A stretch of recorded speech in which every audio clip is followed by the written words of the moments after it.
Kenapa Umi boleh tergambar buat macam tu dekat Isyad? Reza nak selamatkan Umi sekarang ni ataupun nak baby kat Umi? Macam ni lah Reza.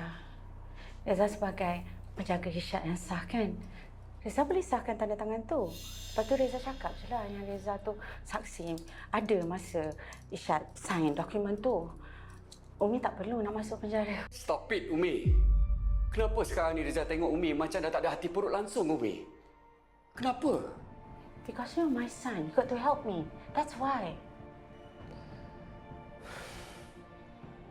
Okey, baik. Reza boleh tolong Umi. Great. I'm so relieved. So, Reza akan buat apa saja yang Umi minta kan? Tapi bukan dengan cara macam tu, Umi. What? Mungkin salah satunya cara yang Reza ada boleh tolong Umi adalah dengan membiarkan Umi lalui hukuman dekat dunia ni. Siapa tahu mungkin dengan cara macam tu Umi boleh terbuka hati untuk rasa insaf. Dan Umi tak perlu nak lalui hukuman dekat akhirat nanti. So, Reza nak biarkan Umi masuk dalam penjara? Reza akan terus doakan yang terbaik untuk Umi. You're not my son anymore.